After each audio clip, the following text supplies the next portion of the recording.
جنت کا ہر دروازہ کھلا ہوا ہے اور جنات اور بدماش قسم کے شیاطین کو اللہ تبارک و تعالی بیڑیاں ڈال کے ان کو قید کر دیتے ہیں اور جہنم کے سارے دروازوں کو اللہ تبارک و تعالی بند فرما دیتے ہیں۔ جہنم کا کوئی دروازہ اس وقت کھلا نہیں ہے، پورے دروازے بند ہیں۔ یہ اللہ کے رسول صلی اللہ علیہ وسلم کا ارشاد ہے تو ہمیں یقین ہے، تو اس لیے ہمارا یہ ایمان ہے اس وقت کہ جنت کے سارے دروازے کھلے ہوئے ہیں اور جہنم کے سارے دروازے بند ہیں۔ پھر اللہ تبارک و تعالیٰ کی طرف سے ایک اعلان کرنے والا اعلان کرتا ہے، اے نیکی کے طرفدار آگے بڑھ، اور اے گناہ کے شوقین بچ جا، رک جا۔ اور روزانہ اللہ تبارک و تعالیٰ اپنے فرشتوں کو بھیج کر یہ اعلان فرماتے ہیں۔ ہمارا یقین ہے ہمارے محلے میں، ڈبہ چبوترے میں، جھرے میں، سب جگہ اللہ کے رحمت کے فرشتے روزانہ آ رہے ہیں، ایسا یقین ہونا چاہیے ہم لوگوں کو، تو پھر انسان رمضان کی قدردانی کرے گا۔ ورنہ پھر رمضان المبارک کے اندر بھی وہی ادھر ادھر کی گپ شپ کی محفلیں سجے گی اور پھر بیٹھ کے ایران دوران کی باتیں کریں گے۔ چبوترے پہ بیٹھ کے اتنی بڑی باتیں کرتے ہیں لوگ جیسا وائٹ ہاؤس کا ریکائز ہونے والا ہے، جیب میں 2 روپے نہیں ہیں، 2 کروڑ کی بات کرتے ہیں، لوگوں کو 2 کوڑی کے بولتے ہیں، انہوں بیچارے تو 2 ووٹاں ان کو نہیں پڑتے، ایسے بڑے بڑے باتیں کرتے ہیں ہمارے لوگ۔ یہ سب بکواس قسم کی چیزیں رمضان کے اندر چھوڑ دینا چاہیے۔ رمضان کے اندر خالصتاً اللہ کی عبادت، میں اور میرا رب، میں اور میرے اعمال، اس طرح کی کیفیت لوگوں کی ہو جانی چاہیے رمضان المبارک کے اندر۔ اس لیے کہ میرے بھائیوں، رمضان المبارک کا مہینہ اتنا قیمتی ہے اور اس کی ایک ایک گھڑی، ایک ایک لمحہ، ایک ایک سیکنڈ اتنا قیمتی ہے، آپ کروڑوں روپے دے کے بھی ایک لمحہ خرید نہیں سکتے۔ یہ تو بس اللہ کا فضل ہے کہ اللہ ہم جیسے گنہگاروں کو ایسی توفیق دے دیا ہے، ورنہ ہم جتنے گنہگار ہیں اللہ کی نظر رحمت ہماری طرف پڑھنے کے بھی قابل نہیں ہے، ہم اتنے گنہگار ہیں، لیکن یہ ان کا فضل ہے، یہ ان کا کرم ہے، ہم جیسے گنہگاروں کو بھی نواز دیتے ہیں رمضان المبارک کے اندر۔ اس لیے جب اللہ نے اتنے کرم کے فیصلے فرمائے ہیں تو ہماری بھی یہ ذمہ داری ہے کہ ہم رمضان المبارک کی قدر کریں اور رمضان المبارک کے پورے روزے رکھیں، ایک روزہ بھی ہرگز ہم نہ چھوڑیں۔ قرآن میں اللہ نے فرمایا اگر کوئی تم میں سے بیمار ہے یا پھر سفر پر ہے تو ایسی صورت میں اس کو روزہ چھوڑنے کی گنجائش، بعد میں اس کو قضا کرنا پڑے گا۔ لیکن بیمار کیسا؟ ایسا بیمار ہو کہ مسلم ڈاکٹروں نے یہ کہہ دیا ہو کہ اگر آپ اب روزہ رکھیں گے تو آپ کی صحت خراب ہو جائے گی، آپ اپنا علاج نہیں کروا سکیں گے، تو ایسا بیمار ہونا ہے۔ سفر بھی ایسا اتنا مشقت بھرا سفر ہے، نہ سحر کا انتظام ہے نہ افطار کا انتظام ہے، اب میں سفر پہ نکلا تو میں انتہائی تھک جاؤں گا، میرا کیا معاملہ ہوگا، ایسی حالت ہے تو اس سفر سے انسان کو روزہ چھوڑنے کی اجازت ہے۔ یا بس میں بیٹھ رہے ہیں 3 گھنٹے میں وہاں ادھر جا رہے ہیں، روزہ چھوڑ دے رہے ہیں، کیا بولو تو میرے کو گھروں کو جانا ہے، شاپنگ کرنے کے واسطے، کپڑوں کے خریدنے کے واسطے روزہ چھوڑ دے رہے، کئی کو بھائی خریداری کو جانا ہے۔ میرے بھائیوں، ایسی خریداری جس کی وجہ سے رمضان کا روزہ چھوٹ رہا ہو، اس سے بہتر ہے عید کے دن پھٹے پرانے کپڑے پہن لیں گے لیکن رمضان کا روزہ نہیں چھوڑیں گے۔ ایسا جذبہ ہم لوگوں کا ہونا چاہیے اور رمضان المبارک کی ایک ایک لمحے کی قدردانی کرنے کی ضرورت ہے۔ میں سمجھ لے رہا ہوں میرے کو بخار آ رہی، شاید ہاتھ لگا کے دیکھ لیا، ارے آنکھ گرم پڑا، شاید میرے کو بخار آ رہی ہے، روزہ رہا تو اور پڑ جاتی کہ کیا ہے کہ خود ہی سوچ لے رہے، خود ہی فیصلے کر لے رہے، خود ہی روزے چھوڑ دے۔ ایسا مت کیجیے، رمضان المبارک میں پورے روزے رکھیے، ایک ایک روزہ روزہ اتنا قیمتی ہے. حضور نے فرمایا, جامع ترمذی کی روایت ہے, اگر کوئی رمضان کا ایک روزہ چھوڑ دے اور اس ایک روزے کے بدلے میں قضا کے لیے پوری زندگی روزہ رکھے تو بھی رمضان کے ایک روزے کی برابری نہیں کر سکے. اتنا قیمتی یہ روزہ ہے. اور ہمارے اکابر کا معمول تھا اور ہمارے بزرگوں کا یہ معمول ہے کہ رمضان المبارک کے ایک ایک روزے کو پانے کی بڑی قدر کرتے تھے اور بڑی فکر کرتے تھے. حضرت مولانا شاہ ابرار الحق صاحب محی السنہ حضرت ہردوئی رحمۃ اللہ علیہ بہت بڑے اللہ والے گزرے ہیں. ماضی قریب ہی میں ان کا انتقال ہوا ہے. الحمدللہ ہم لوگوں کو بھی حضرت سے ملاقات اور حضرت کے بیانات سننے کا شرف حاصل ہے. تو حضرت کا معمول یہ تھا, رمضان سے کچھ دن پہلے حرم چلے جاتے تھے اور وہاں پر رمضان کی شروعات کرتے تھے اور رمضان ختم ہندوستان میں کرتے تھے. تو حضرت سے لوگوں نے پوچھا, حضرت آپ پورا مہینہ وہاں پر رہتے ہیں, بالکل عین رمضان کے قریب میں آپ آ جاتے ہیں, آپ عید بھی وہیں کرتے تو اور اچھا ہوتا. تو حضرت نے فرمایا, بات دراصل یہ ہے, میں رمضان کی شروعات وہاں پر اس لیے کرتا ہوں کہ ایک دن پہلے وہاں پر روزہ شروع ہو جاتا ہے تو مجھے ایک روزہ پڑھ کے ملتا ہے, اور رمضان میں ختم یہاں پر اس لیے کرتا ہوں, یہاں پر عید ایک دن کے بعد ہوتی ہے تو لہذا میرے رمضان میں ایک روزے کا اضافہ ہو جاتا ہے. ہمارے بزرگ تو ایک روزے کے اضافے کے لیے اتنی بڑی بڑی مشقتیں جھیلتے تھے اور اللہ تعالیٰ نے ہم لوگوں کو بیٹھے بٹھائے رمضان دے دیا, پھر بھی ہم لوگ رمضان کی قدر نہیں کرتے. آج کے دور میں ایسے بھی بڑے لوگ ہیں موجود جن کو بیماری ہے, شوگر ہے, پریشانیاں ہیں, ڈاکٹر کہہ رہے ہیں آپ روزہ مت رہیے, روزہ رہیں گے تو آپ کی طبیعت اور بگڑ جائے گی, مگر اس کے باوجود بھی وہ لوگ یہ کہتے ہیں میں روزہ رہوں گا, اگر اسی حالت میں میری موت آ جائے تو میں روزے کی حالت میں اللہ سے ملاقات کرنے والا بن جاؤں گا. ایسا جذبہ ہمارے اندر ہونا چاہیے. بھوک زیادہ ہے, بھوک لگ رہی ہے, پیاس لگ رہی ہے, دھوپ کی شدت ہے, صاحب روزہ نہیں ہو سکتا. دھوپ کو کہہ دینا چاہیے کہ اے دھوپ, تیری جتنی گرمی ہے اس سے بڑی گرمی جہنم کی ہے, میں تیرے کو برداشت نہیں کر سکتا تو جہنم کی آگ کو اور اس کی گرمی کو کیسے برداشت کروں گا. اور ذرا ایمان کا کمال ہے, ہمت جرأت ہے تو دھوپ سے کہہ دینا چاہیے اے دھوپ, معلوم ہے تیرے اندر حرارت ضرور ہے لیکن ہمارے ایمان کی حرارت کے آگے تیری حرارت کوئی چیز نہیں ہے. ایسا جذبہ ایمان کا ہمارے اندر ہونا چاہیے.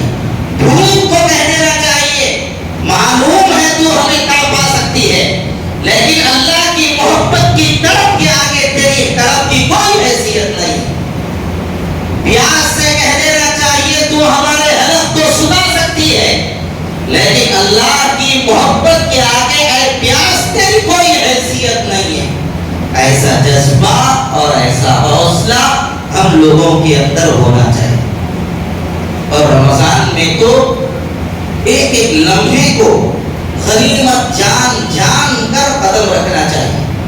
اور حضور نے فرمایا روزہ اتنا قیمتی ہے, حدیث قدسی ہے. حدیث قدسی کا مطلب یہ ہوتا ہے بات اللہ کی ہوتی ہے, زبان رسول اللہ کی ہوتی ہے, اس کو حدیث قدسی کہتے ہیں. حدیث قدسی میں حضور کا ارشاد ہے, اللہ نے فرمایا ہر چیز کا, ہر عمل کا ایک بدلہ ہے, ہر عمل کا ایک بدلہ ہے, لیکن روزے کا بدلہ میں خود ہوں. یہ اللہ فرما رہے ہیں ہر چیز کا ایک بدلہ, روزے کا بدلہ میں خود ہوں. اور جب اللہ مل جائے تو اور کس کی کیا ضرورت ہے ہم لوگوں. اور ہم جیسے گنہگاروں کے مقدر کو, اور ہم جیسے گنہگاروں کی مقدر کی خوش نصیبی کے لیے اور کیا چاہیے.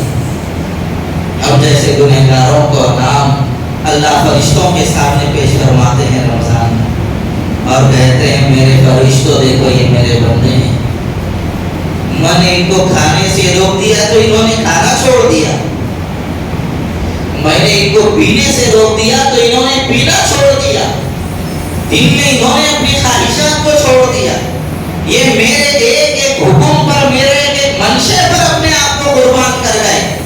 اے فرشتوں تم گواہ ہے نا، میں نے ان بندوں کی مغفرت کر دی ہے۔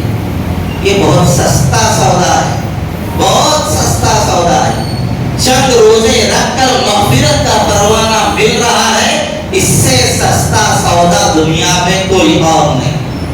اس لیے اس کی غنیمت کی فکر اور اس کی اہمیت کی فکر ہمارے دلوں میں ہونی چاہیے۔ اور روزے داروں سے اللہ بہت خوش ہوتے ہیں، روزے داروں کو دیکھ کر اللہ تبارک و تعالیٰ پورے خوشی میں آ جاتے ہیں، اور معمولی بہانے بنا کر روزے داروں کی مغفرت فرما دیتے ہیں۔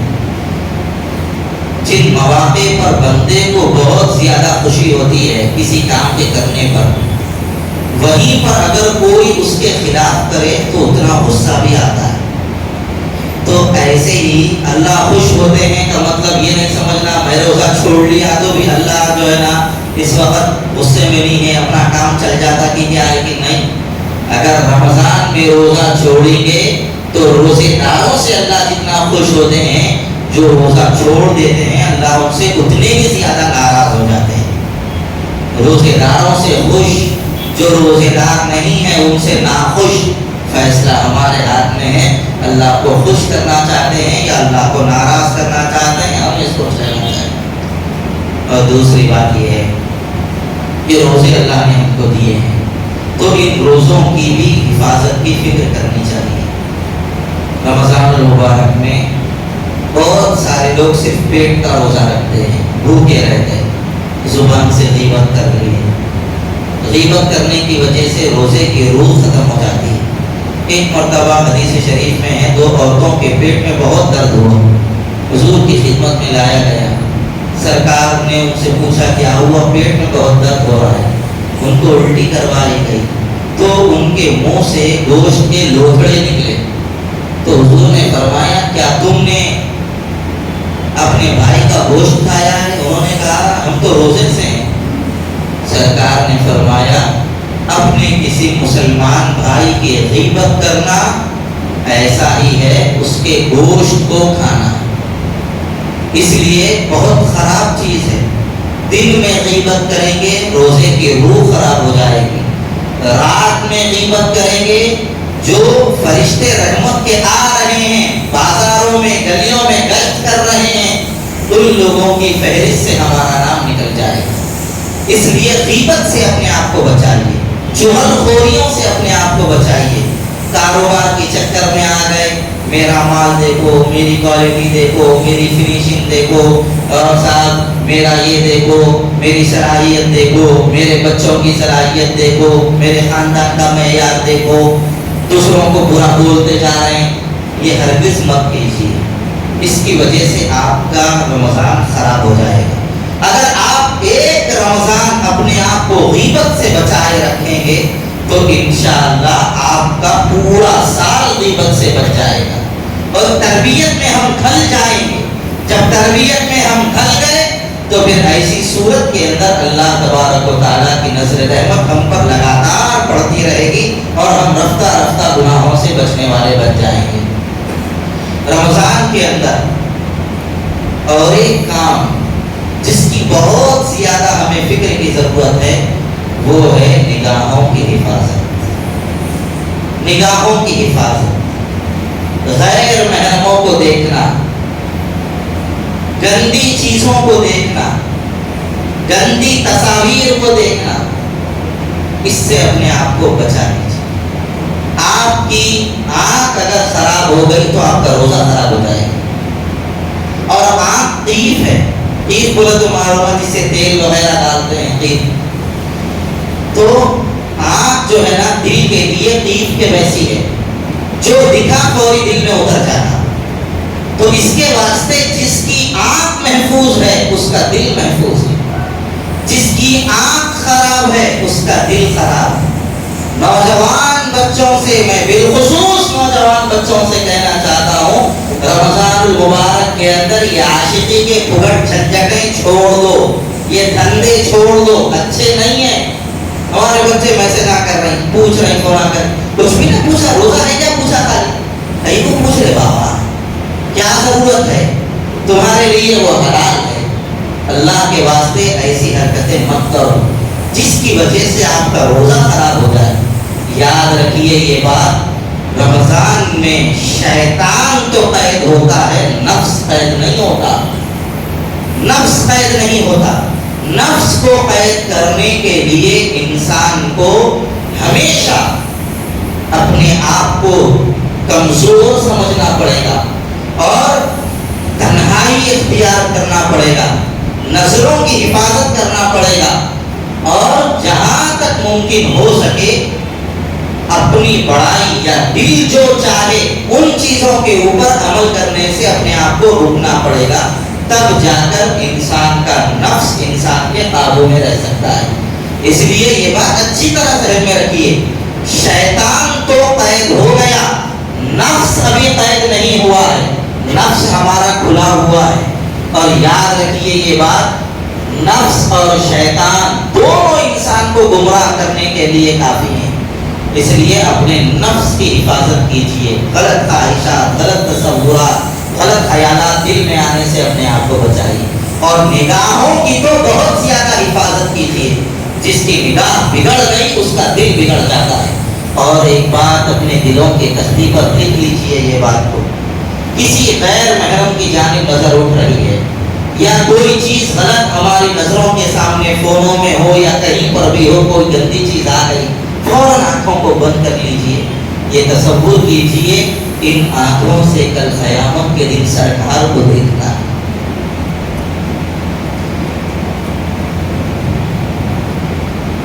ان آنکھوں سے کل قیامت کے دن سرکار کو دیکھنا ہے۔ اگر یہ نگاہوں میں گندگیاں سما گئی، کہیں ایسا نہ ہو میں سرکار کے دیدار سے محروم ہو جاؤں۔ اگر بندہ قیامت کے دن سرکار کے دیدار سے محروم ہو گیا، اس سے بڑا محروم القسمت دنیا میں کوئی نہیں۔ اس لیے اپنی آنکھوں کی مکمل حفاظت کیجیے۔ ہم نے دنیا میں تو نہیں دیکھی، خواب میں جن بندوں نے دیکھ لیا خوش نصیب ہے، لیکن قیامت میں سب دیکھیں گے۔ لیکن جن کی آنکھوں پر گناہوں کے پردے پڑے ہیں، اگر اللہ ان کو محروم کر دے تو بہت بڑی محرومی کی بات ہو جائے۔ اس لیے آنکھوں کا کبھی بھی استعمال کرتے وقت اور گندی چیزوں کے، غلط چیزوں کے ذہن میں لاتے وقت فوری یہ تصور کر لیجئے کہ ان آنکھوں سے حضور کو دیکھنا ہے۔ اور رمضان المبارک کے اندر استغفار کی کثرت کیجیے، اللہ کا کثرت سے ذکر کیجیے، استغفر اللہ استغفر اللہ استغفر اللہ، اس کا کثرت سے ورد کیجیے۔ سبحان اللہ و بحمدہ سبحان اللہ العظیم کا ورد کیجیے، درود شریف کا ورد کیجیے، کثرت سے حضور پر درود پڑھنے کا اہتمام کیجیے۔ بہت سارے لوگ بولتے ہیں کہ صاحب کیا ذکر کرنا نہیں معلوم، کچھ نہیں تو نہیں، اللہ اللہ اللہ اللہ اللہ اللہ، زبان پر اللہ اللہ جاری کر لیجیے۔ یہ اللہ کا نام بھی کوئی معمولی نام نہیں۔ کسی پارٹی کے بڑے آدمی کا نام لو رہے، ہمارے پارٹی کے پریزیڈنٹ کا نام ہے صاحب، ہمارے سی ایم کا نام ہے صاحب، ہمارے والد کا نام ہے، ہمارے دادا کا نام ہے، ہمارے پیر و مرشد کا نام ہے۔ لوگ بڑے اہتمام سے لیتے ہیں۔ جو زمینوں کا بھی پیدا کرنے والا ہے، آسمانوں کا پیدا کرنے والا ہے، کائنات میں جو کچھ ہے سب کا مالک ہے، اور ہم لوگوں کا خالق و حاکم ہے، سب کچھ وہی ہے۔ وہ ہے تو سب کچھ ہے، وہ نہیں تو کچھ بھی نہیں۔ ایسی عظیم ذات کا نام اگر ہماری زبانوں پر آ جائے تو ہمارے لیے کتنی خوش نصیبی کی بات ہو سکتی ہے۔ اور یاد رکھیے یہ بات، اللہ کا نام اللہ کے محبوب بندوں کی زبان پر ہی آ سکتا ہے۔ جن سے اللہ محبت نہیں کرتا ان کی زبانوں پر اللہ کا نام بھی جاری نہیں ہوتا۔ اس لیے اللہ اللہ اللہ اللہ، لوگ ہمیں دیکھ کر یہ سمجھیں کہ ہم خاموش ہیں، ہمارے ہونٹ بند ہیں، لیکن ہمارے دل کی دھڑکنوں سے اللہ اللہ اللہ اللہ جاری ہونا چاہیے. اور اس بات کا یقین کیجیے آپ لوگ کہ جب آپ کو اللہ کے ذکر کی اور اللہ کے نام کی لذت حاصل ہو جائے گی تو پھر کائنات کی کسی چیز میں آپ کو وہ مزہ نہیں آئے گا جو اللہ کے ذکر میں اور اللہ کے نام میں مزہ آئے گا. کر کے دیکھو اگر یقین نہ آئے. اللہ اللہ اللہ اللہ اتنی لذت ہے صاحب یہ نام کے اندر. نہ کرتے ہوئے بندہ تھکتا ہے, نہ نام لیتے ہوئے تھکتا ہے, نہ زبان بیزار ہوتی ہے, نہ دل بیزار ہوتا ہے. اللہ کی محبت آتی چلی جاتی ہے, دل میں سماتی چلی جاتی ہے. اس لیے اللہ کی محبت اپنے دل کے اندر پیدا ہے. رمضان المبارک میں ماں باپ کی خدمت کیجیے. آپ کے ماں باپ علیحدہ بھی اگر سے رہتے ہوں, آپ ذمہ داری لے لیجیے. آپ کے سحر و افطار کا انتظام میرے ذمہ ہے. ماں باپ کی خدمت کیجیے, ان کو کپڑے رمضان المبارک کے عید کے موقع پر آپ بنائیے. ان کی جتنی خدمت آپ کر سکتے ہیں کریے. اور دوسرے بڑے پڑوسیوں کا, رشتہ داروں کا خیال کیجیے. آپ اپنی حیثیت کے مطابق جو ہے نا رمضان المبارک کے اندر دوسروں کا خیال کیجیے. سخاوت بہت بڑی چیز ہے. بڑے بڑے ظالم حکمران بھی جو بچے ہوئے ہیں ان کی سخاوت کی بدولت. سخی کے پاس اللہ کا عذاب جلدی نہیں آتا, سخی جہنم سے دور رہتا ہے. اپنی حیثیت کے بقدر ہم کریں. میرے پاس افطار میں ایک موز ہے, وہ ایک موز کا ایک ٹکڑا اوپر کا کاٹ کے میں کسی کو دے دوں, میری حیثیت اتنی ہی ہے بس. ہم لوگ ہمارے پاس کیا ہو گیا, دوسروں کو دکھانے کا مزاج آ گیا. بہت رہا, بہت آیا تو ہی دیں گے, نہیں تو نہیں دیں گے. یہ غلط مزاج ہے. جتنی ہماری حیثیت ہے اتنا ہی کر دیں. اللہ کے پاس کوانٹٹی نہیں چلتی صاحب, کوالٹی چلتی ہے. آپ کے دل کی نیت اور آپ کے دل کا جو ذوق ہے اللہ تعالیٰ اس کو دیکھتے ہیں. ایک کھجور ہے, آدھا کھجور کسی کو دے دیجیے. آپ کے گھر میں جو پکا وہ پڑوسیوں کو پہنچانے کی کوشش کیجیے. نہیں اعلیٰ معیار کے کھانے پکا کے ہی ہم بھیجائیں گے, یہ بھیجائے تو کیا سمجھیں گے, انہوں کیا سمجھتے سمجھنے دو. لیکن ہماری حیثیت یہ, ہم اللہ کے رضا کے لیے یہ کام کر رہے ہیں, پہنچائیے. کوئی آپ کے سالن سے ایک لقمہ کھا کے روزہ رہ لیا, اس کے روزے کا ثواب آپ کو ملے گا. آپ کے ایک کھجور سے کسی نے افطار کر لیا, اس کے روزے کا ثواب آپ کو ملے گا. اس لیے ہماری جیسی حیثیت ہے ویسا کریں. ہم چاہتے ہیں ایک دن پورے مہینے میں تقسیم کریں گے, یہ بھی ضروری نہیں ہے. ایک دن دے دو, اپنی حیثیت کے مطابق. پریشان نہ ہو, اپنے اوپر بار مت ڈال لیجیے. جتنا ہمارے پاس ہے اتنے ہی میں ہم دے دیں. ہمارے پاس نہیں ہے, پڑوس سے آیا ہوا ہے, ہم یہ سمجھتے وہ بھیجائے تو کیسا, کچھ نہیں ہوگا. آپ کے پاس آ گیا وہ اب آپ کا ہے, آپ دوسروں کو دے دیجیے. حدیث شریف میں ایک واقعہ نقل کیا گیا ہے. ایک صحابی کے پاس ایک صاحب نے سری بھیجی, بکرے کا سر. بہت شوق سے صحابہ کھاتے تھے اس کو. تو ان کے دل میں خیال آیا, میں تو یہ پکا کے کھا لوں گا, لیکن میرے پڑوسی کو اگر بھیجا دوں گا تو میرا بھائی کھا کے اور خوش ہو جائے گا. تو وہ صحابی نے دوسرے صحابی کو بھیجایا, دوسرے صحابی نے تیسرے صحابی کو بھیجایا. وہ ہر کوئی ایک دوسرے کا خیال کرتے کرتے کرتے وہ انہی کے پاس آ گئی جنہوں نے دوسرے کو دیا. تو صحابہ کا یہ ذوق تھا, یہ معمول تھا. تو ہم لوگ بھی اپنے اندر ایسا جذبہ رکھیں اور ایسی سخاوت اپنے اندر پیدا کریں. رمضان المبارک کی خوب قدر کیجیے, تراویح مکمل پڑھیے, پورے مہینے کی تراویح پڑھیے. رمضان المبارک میں اللہ تبارک و تعالیٰ کی جانب لو لگائیے اور روزانہ اللہ سے دعائیں کرنے کا اہتمام کیجیے. گناہوں سے بچیے اور جہاں تک ممکن ہو سکے رمضان المبارک کے اندر ہر نیکی میں حصہ لینے کی کوشش کیجیے, ہر برائی سے بچنے کا اہتمام کیجیے. اللہ تعالیٰ صحیح مومن کی اپنے کرم سے توفیق عطا فرمائے. وآخر دعوانا الحمدللہ رب العالمین.